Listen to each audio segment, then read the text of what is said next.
ازيكم عاملين ايه؟ النهارده اليوم التاني للكتاكيت الصغننين بتاعتنا.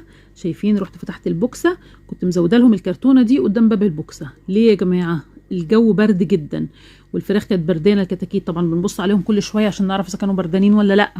ممكن تمسكي رجليهم كده لو لقيتيها ساقعه يبقى هم بردانين. تشغل عليهم لمبه 200 زي ما انتم شايفين كده، وحطينا الكرتونه ديت. طبعا كل ما بتملي المكان عليهم كل ما بيحسوا بالدفء اكتر، بس مش معنى كده انك تكتمي الدنيا عليهم. لازم تهويه دي مهمه جدا، عشان لو عرقوا هنبقى ندخل في مشاكل تانية احنا مش ناقصينها. فلازم نتابع الفراخ كل ساعتين، نبص عليهم، نشوف التدفئه بتاعتهم، نشوف بياكلوا ولا لا.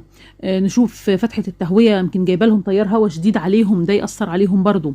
نتابع مع الفراخ بتاعتنا اول باول، علشان بعد كده هنبتدي نعمل لهم وصفات ونعمل لهم خلطات. وعشان لو عدى اول 10 ايام مع الكتاكيت بتاعتنا بسلام، الوزن كان فيهم كويس والدنيا ماشيه زي الفل، هيبقى دوره جميله ان شاء الله وزي الفل. انا بوريكم فتحه التهويه من فوق اهي. انا عامله فتحه التهويه فوق اللمبه علشان تسحب الحراره بتاعت اللمبه الجامده، لان اللمبه 200. طبعا لما جبنا الفراخ زي ما قلت لكم، اهم حاجه ان تدخلي الفراخ على درجه حراره 33 درجه. لكن لو 31 ولا 30 هتبص تلاقي الفراخ كايشه وسقعانه وتلم على نفسها في جنب كده. فشايفين انا حطيت الكرتونه دي في اول الباب كده علشان حسيت ان الباب جايب لهم تيار هواء.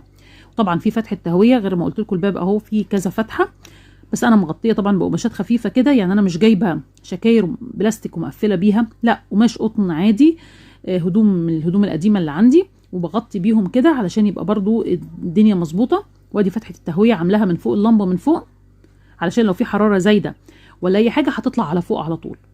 وبكده تبقي تتابعي مع الفراخ. اهم حاجه التهويه والتدفئه، الدنيا تمام، الدنيا هتظبط معاكي وهتبقى دوره فراخ جميله. دمتم بخير.